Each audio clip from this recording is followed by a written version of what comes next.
Does Netflix have too many freaking programs? And which Hollywood Chris rules them all? Well, hey, what's going on, everybody? Welcome to Nope Sorry, the debate show where I, Jeff Bacalar, debate my friends and colleagues over 3 rounds of dead serious discourse. I'm fully prepared to lose friends over this nonsense. Joining us today, Sadie Gennis from TV Guide. What's going on, Sadie? Not a lot. I'm ready to destroy you. That's comforting. Who's going to be our judge for this program today, you ask? Well, it's none other than Liam Matthews. What's going on, Liam? How are you? Sustained. Overruled. You're taking the judging thing way too seriously, and now I'm also realizing that I've once again screwed myself by picking 2 people that work for a company that is not mine, and I am at a disadvantage. I just need to get that out of the way to start. Here's how the game works. Sadie and I will debate for 3 rounds. Whoever makes the best case each round will get some of the 5 points, or hopefully all of the 5 points that are up for grabs. Liam's going to assign the points. I have no shot at winning. Let's start the first topic now. What is it, Liam? So, Netflix has more original content than anyone could watch if they lived for 100 years. And they keep adding more and more. Are there too many shows on Netflix? You have 90 seconds on the clock. Go. Okay, Netflix obviously has too many programs, too much original content on its platform. It is getting ridiculous. There's so many goddamn shows that they're starting to cancel the good ones, like American Vandal. And maybe Netflix, maybe every now and then, you say no to somebody. Maybe you don't let every asshole with a script and a camera to make a show. Stop greenlighting everybody. What are you doing? All the good stuff is falling through the cracks. It's obvious. I don't understand why you have to. It's not like fishing. You don't have to cast out a huge net and hopefully you scrape up a Breaking Bad while you're dragging the whole lake through the whole process. It's nonsense. Stop saying yes to everybody. Netflix, you got too many goddamn shows. Who the hell's gonna watch all that? Netflix absolutely does not have too many shows. Their historic library is bleeding right now. Without them producing more original content, they're not gonna have a Netflix anymore. Do you wanna get rid of Netflix? Because that's what you're saying. Oh, wow. Everyone's launching their own streaming service. Netflix needs to build up their original library. And yeah, some of those shows are gonna be duds, but their shows have always kind of been bad. House of Cards was never great. Think of it like a numbers game. The more shows they produce, the more good shows they're gonna make. And Netflix isn't about big mainstream appeal, it's about niche appeal. So most of these shows probably won't be for you, but that means they're gonna be targeted to all these different specific demos. And that means that they can also invest in these little shows that otherwise wouldn't be getting renewed, one day at a time. I don't know. I just feel like how many people are watching some of these shows. Liam, that was a heated debate. I'm sweating just a tiny bit. How did that shake out in your opinion? Well, Sadie is right about niche appeal, but you are right that there are too many shows.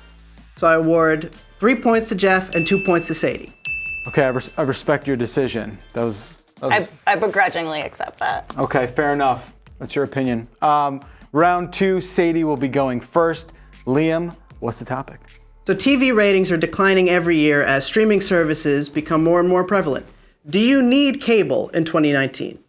Absolutely not. There are way cheaper and more customizable options. You can do services like DirecTV or subscribe to networks like FX or AMC if you want their content, or just get Hulu. For $12 a month, you get their streaming library, original shows, current shows, old shows, and no ads. That's already better than cable. Plus for $40, you can get DVR and live TV. The cheapest Optimum package is $60. You get so much more with Hulu. Do you work for Hulu? No, but I fucking love Hulu. Okay, you can get all of the premium cable in it. It's so much easier, and you can watch these on your TV, your computer, your tablet. You can watch this anywhere. Cable, it's not that convenient to watch on the go or in bed.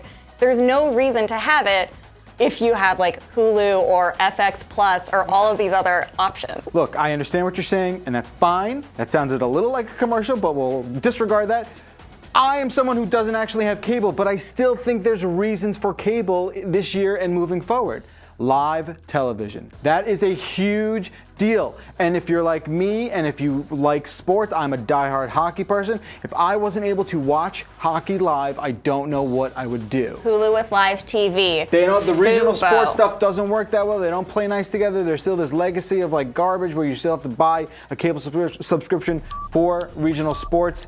And then what about like award shows, like, you know, the Oscars? If you're late on Twitter to that, you're in trouble. No one watches those anyway. You're not wrong. Okay, Liam, what do you think about that round? Jeff, you said you don't have cable. Right, but like, it's not about, you know, you got to make the best case for the topic you have. Like, 5 points to Sadie. oh man, that was crazy.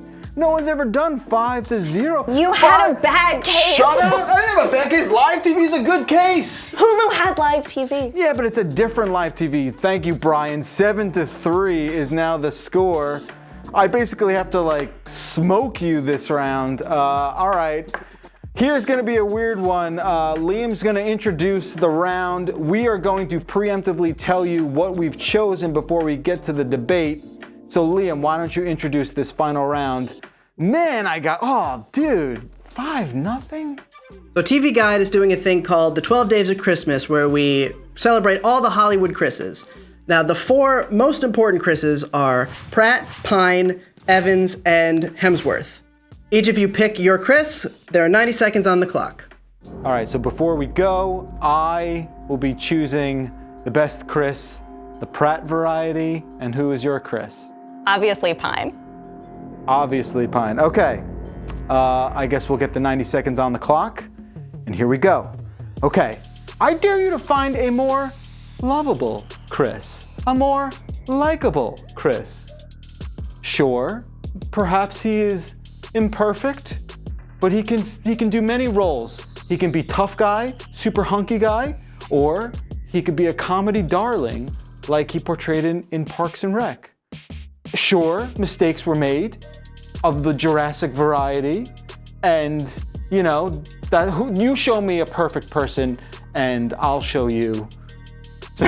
I'll show you a perfect person, Okay. and his name is Chris Pine. Why? He can do it all. He's hot, he's funny, he's woke, he's smart, he can sing, he's the most versatile actor.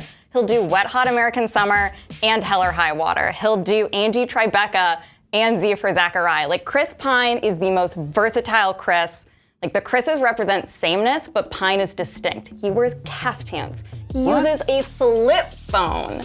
That's Whereas lame. Chris Okay. Pratt is objectively the worst. He brags about eating the happiest lambs on the planet. He had to apologize to his hearing impaired fans for an insensitive post on Instagram. I didn't know that. His dog was found emaciated wandering the streets. Whoa, I feel like I got entrapped He is into so out of picking- touch. He said that there are no blue collar films in Hollywood.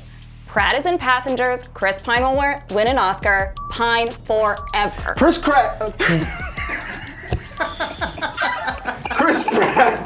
Chris Pratt sucks. That's time, dude. Who can talk to raptors? That's the dumbest I've ever seen. That movie sucks.